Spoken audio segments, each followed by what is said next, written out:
Problem से solution तक, astro तक, नो योर फेट। महापुण्य की महासंक्रांति और मैं हूं आपके साथ शैलेंद्र पांडे। हम आज बात करेंगे मकर संक्रांति के बारे में। वैसे तो संक्रांतियां बहुत सारी होती हैं और हर संक्रांति अपने आप में महत्वपूर्ण होती है, लेकिन जितना महत्व मकर संक्रांति का है उतना महत्व किसी और संक्रांति का नहीं होता। और मकर संक्रांति पर अगर आप एक विशेष उपाय कर लें तो बहुत सारा पुण्य पा सकते हैं, बहुत सारी अपनी समस्याओं को दूर कर सकते हैं। मकर संक्रांति पर क्या होगा पूजा विधान, अलग अलग राशियों के लिए सूर्य के मकर राशि में प्रवेश का क्या प्रभाव पड़ेगा और मकर संक्रांति के अवसर पर अलग अलग राशि के लोग महापुण्य प्राप्त करने के लिए कौन सा दान करेंगे, इस विषय पर आज बात करेंगे। तो चलिए कार्यक्रम की शुरुआत करते हैं और सबसे पहले जानते हैं कि आखिर ये संक्रांति क्या होती है और मकर संक्रांति अलग से क्या होती है। अब संक्रांति होती क्या है और मकर संक्रांति क्या है, देखिए। सूर्य जब किसी राशि में प्रवेश करते हैं, जब किसी राशि में भ्रमण करते हैं तो इसको हम कहते हैं संक्रांति। सूर्य हर महीने में अपनी राशि का परिवर्तन करता है, इसीलिए कुल मिला के साल में 12 संक्रांति होती है।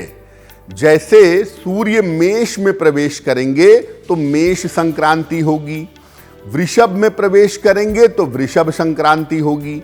यानी कुल मिला के 12 राशियां हैं, 12 महीने हैं और हर महीने में किसी एक राशि में प्रवेश करते हैं जिसको हम संक्रांति कहते हैं।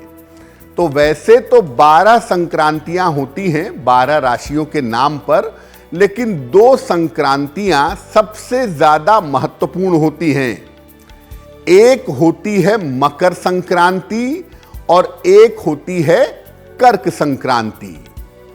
सूर्य जब मकर राशि में प्रवेश करते हैं तब मकर संक्रांति होती है। लगभग 14-15 जनवरी के आसपास जब सूर्य मकर में प्रवेश करेंगे तो मकर संक्रांति होगी, और जब 14-15 जुलाई के आसपास कर्क राशि में प्रवेश करेंगे तब कर्क संक्रांति होगी। मकर संक्रांति से अग्नि तत्व की शुरुआत होती है, यानी मकर संक्रांति से वातावरण में, मौसम में थोड़ी गर्मी बढ़ने लगती है।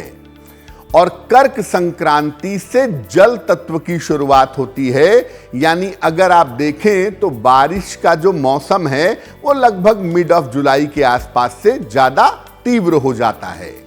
तो जनवरी वाली संक्रांति मकर संक्रांति फायर की संक्रांति है और जुलाई वाली कर्क संक्रांति जल की संक्रांति है। अब मकर संक्रांति इसलिए इतनी ज्यादा महत्वपूर्ण होती है क्योंकि इस समय सूर्य उत्तरायण होते हैं। सूर्य के 2 अयन हैं, दक्षिणायन और उत्तरायण। जुलाई में सूर्य दक्षिणायन हो जाते हैं और जनवरी में मकर संक्रांति पर सूर्य उत्तरायण हो जाते हैं। और जब सूर्य उत्तरायण होते हैं तो उस समय को हम बहुत ज्यादा शुभ मानते हैं। इस ऐड को स्किप करना तो बहुत मुश्किल है, पर लाइफ की प्रॉब्लम्स का सॉल्यूशन ढूंढना आसान। प्रॉब्लम से सॉल्यूशन तक, एस्ट्रो तक, नो योर फेट।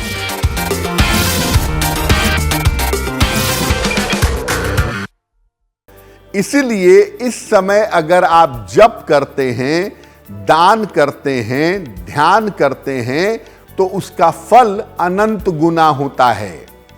आपको याद हो महाभारत में भीष्म पितामह ने अपने प्राण तब तक नहीं त्यागे थे जब तक सूर्य उत्तरायण ना हो जाए, क्योंकि पवित्र समय, पुण्य का समय सूर्य के उत्तरायण होने पर आता है। और जब पवित्र समय सूर्य के उत्तरायण होने पर आता है तब शुभ काम करना बहुत अच्छा माना जाता है। और ऐसा मानते हैं कि सूर्य के उत्तरायण हो जाने पे अगर आप दान करेंगे, धर्म का पालन करेंगे, पवित्र नदियों में स्नान करेंगे तो इसके शुभ परिणाम आपको प्राप्त होंगे। अब अहम सवाल एक और भी है कि आखिर मकर संक्रांति एक सामान्य सा पर्व है, तो इसका ज्योतिष से क्या संबंध है? हम ज्योतिष क्यों इसमें जोड़ रहे हैं? देखिए, भारत के जितने भी पर्व हैं वो सब मनाए जाते हैं सूर्य और चंद्रमा की स्थिति के हिसाब से, यानी तिथियों के हिसाब से या सूर्य चंद्रमा के परिवर्तन के हिसाब से। तो मोटे तौर पे अगर आप देखें तो भारत के सारे पर्व ज्योतिष से संबंध रखते हैं। बिना ज्योतिष की गणना के आप भारत में पर्व नहीं मना पाएंगे। अगर हम मकर संक्रांति की बात करें तो सूर्य और शनि का संबंध इस पर्व से होने की वजह से यह काफी ज्यादा महत्वपूर्ण हो जाता है। सूर्य मतलब ग्रहों के देवता, ग्रहों के राजा। शनि मतलब ग्रहों का सेवक, टॉप लेवल और बॉटम लेवल, सबसे ऊपर का ग्रह और सबसे नीचे का ग्रह, इन दोनों का संबंध इस पर्व पर होता है। शनि को सूर्य का पुत्र भी मानते हैं, इसीलिए कहते हैं कि मकर संक्रांति पर सूर्य अपने पुत्र शनि से मिलने के लिए आते हैं और अपने पुत्र शनि से मुलाकात करते हैं। इसी समय धनु खरमास समाप्त होता है और इसलिए यहां से शुभ कार्यों की शुरुआत भी हो जाती है।